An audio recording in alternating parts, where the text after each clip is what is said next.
మనం గత కొన్ని రోజులుగా శంకరాచార్యుల వారు బోధించినటువంటి ఉపమాన జ్ఞాన సందేశాలు గురించి చెప్పుకుంటున్నాం. ఒక శంకరాచార్యుల వారు లాంటి వారు కానీ, మన భద్రిజీ లాంటి వారి స్థాయిలో ఉన్నవారు కానీ ఏం మాట్లాడినా ఏమి చెప్పినా సత్యం గురించే చెప్తారు, సత్యం గురించే మాట్లాడతారు. సత్యము అంటే ఆత్మ, అంటే ఆత్మ గురించి, ఆత్మ జ్ఞానం గురించే వారి బోధలు ఉంటాయి.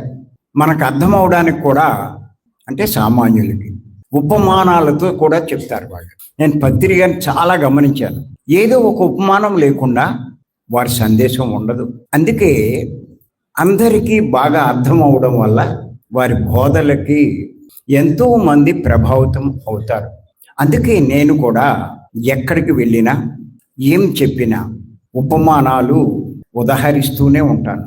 సహజంగా ప్రస్తుత కాలంలో జరిగే సంఘటనలు, ఉపమానాలు చెప్పగలిగితే మీరు చెప్పే సందేశం తేలికగా అర్థం చేసుకుంటారు. ఇవన్నీ నేను ఎందుకు చెప్తున్నాను మీకు అంటే, మీరంతా కూడా మాస్టర్లుగా ఎదగవలసిన వారే. గొప్పవారి యొక్క సూత్రాలు కొన్నిటిని మనం కనుక అనుసరిస్తే మనం కూడా గొప్ప సందేశకులు అవుతాం. మనం చెప్పేదానికి అనుగుణంగా ఒక ఉపమానం కానీ, ఆధ్యాత్మికమైనటువంటి కథలు కానీ మీరు చెప్పగలిగితే మీకు సమయము కలిసి వస్తుంది, మీ సందేశము చాలా విజయవంతమవుతుంది. మీకు మొదటి నుంచి నేను చెప్పేది ఒకటే, వినేవారికి అర్థమయ్యేటట్టు చెప్పగలగాలి. ఎందుచేతనంటే అర్థమైన వాడు ఖచ్చితంగా ఆచరిస్తాడు. పత్రికను నేను అనుసరించడానికి ముఖ్య కారణం అదే.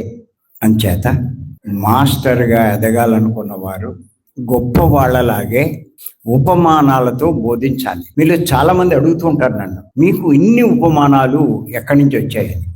ఎక్కడి నుంచి వస్తాయండి?